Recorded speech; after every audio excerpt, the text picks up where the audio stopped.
The other day I had a 4-hour international flight to get home. I'd already booked a business class seat.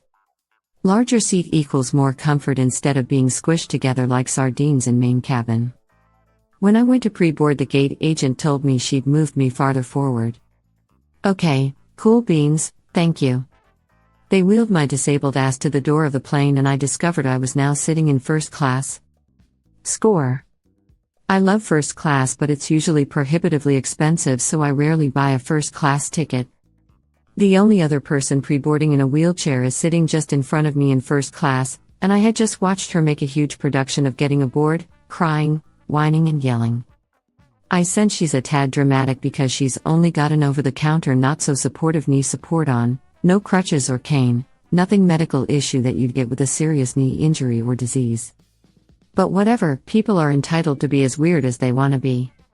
Once regular boarding started, I got to see my seatmate for the flight, a man with a magnificent quiff of chestnut hair and a man bun and a large beard.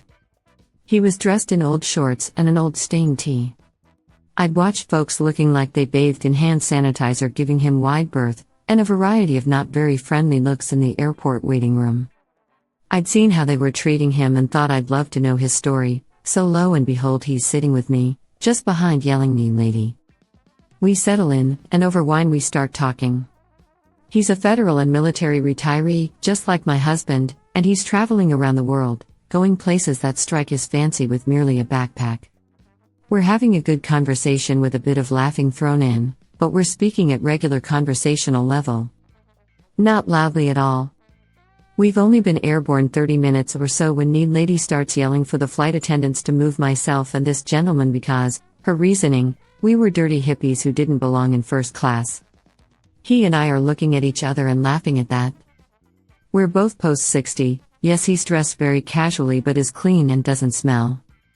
I'm wearing an outfit of linen tunic printed in Atoll fabric, black pants, and Birkenstocks.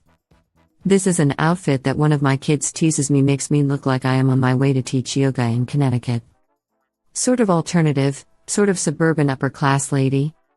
Thankfully the flight attendant had a lot of common sense, telling Knee lady that she's not moving us anywhere, but she will ask us to pipe down some if that helps Knee lady. We both smiled at the attendant and that she didn't even have to ask, we'll be more quiet. Lunch followed by a nap. When we arrived in Costa Rica, I got to see a Jetway Jesus experience as yelling Knee lady was suddenly able to walk without much trouble once her suitcase arrived. I just had to laugh at that as the guys at the airport pushed me out to my car.